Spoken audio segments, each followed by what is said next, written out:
आज मी तुम्हाला कैरीचा एक चटपटीत असा प्रकार दाखवत आहे. त्यासाठी इथे मी अर्धा किलो तोतापुरी कैऱ्या घेतलेल्या आहेत. तुम्ही कुठल्याही प्रकारच्या कैऱ्या घेऊ शकता. हा वाळवणीचा प्रकार आहे. ह्या ज्या कैऱ्या मी प्रकार दाखवत आहे तो वर्षभर टिकतो आणि तो मुखवास म्हणूनही तुम्ही तो वापरू शकता. आता इथे या कैऱ्याची सालं मी काढून घेणार आहे. ह्या कैऱ्या धुवून स्वच्छ पुसून घ्यायच्या आहेत. कोरड्या अजिबात पाण्याचा अंश राहता कामा नये. अशा प्रकारे साल काढून घ्यायची आहे. आता या कैऱ्यांचे मी पातळ काप करून घेणार आहे. असे पातळ उभे काप करून घ्यायचे आहेत. जास्त जाड ठेवायचे नाहीये. तुम्हाला जर चौकोनी पाहिजे असेल तसंही ठेवू शकता. तुमच्या आवडीनुसार तुम्ही असं पातळ, उभे, आडवे कसेही तुम्ही काप करून घेऊ शकता. कैरीचे मी असे पातळ काप मी करून घेतलेले आहेत. आता या कैरीमध्ये मी मसाले टाकून घेत आहे. अर्धा टीस्पून मी साधं मीठ घेतलेलं आहे.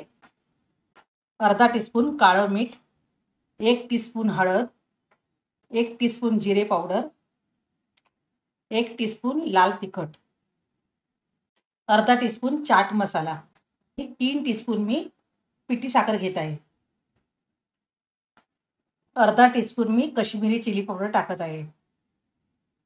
आता हे सर्व मिक्स करून घ्यायचं आहे. यात जे मी मसाले टाकलेले आहेत तुम्ही तुमच्या आवडीनुसार कमी जास्त पण करू शकता. मी कैरीला पूर्ण मसाला लावून घेतला आहे, पण टेस्ट केल्यानंतर थोडी साखर कमी वाटते म्हणून मी 1 चमचा पिठी साखर परत टाकत आहे आणि ही मिक्स करून घेत आहे. कैरीमध्ये मी जे मसाले टाकलेले आहेत ते तुम्ही तुमच्या आवडीनुसार कमी जास्त प्रमाण करू शकता.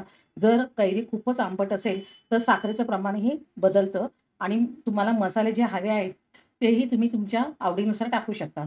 त्याच्यामध्ये मी जे लाल तिखट टाकलेलं आहे, जर तुम्हाला हे उपवासासाठी करायचं असेल तर तुम्ही लाल तिखट टाकू नका किंवा चाट मसाला हे जे मी टाकलेलं आहे ते टाकू नका. तुम्ही मग काश्मीरी चिली पावडर टाकू शकता. इथे मी एक ट्रे घेतलेला आहे आणि कोरडा पुसून घेतलेला आहे. कैरीचं जे मिश्रण आहे ते मी याच्यावर एक असं मांडून घेत आहे. असे सुट्टे ठेवून घ्यायचे आहेत आणि हे उन्हात वाळवायचे आहेत. अशा प्रकारे सर्व ताटं भरून मी सुकायला ठेवलेली आहेत.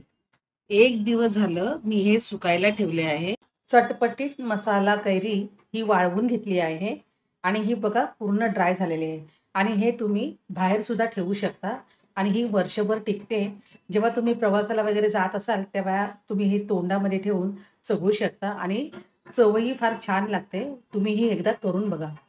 आता मी ही बाटलीत भरून ठेवत आहे.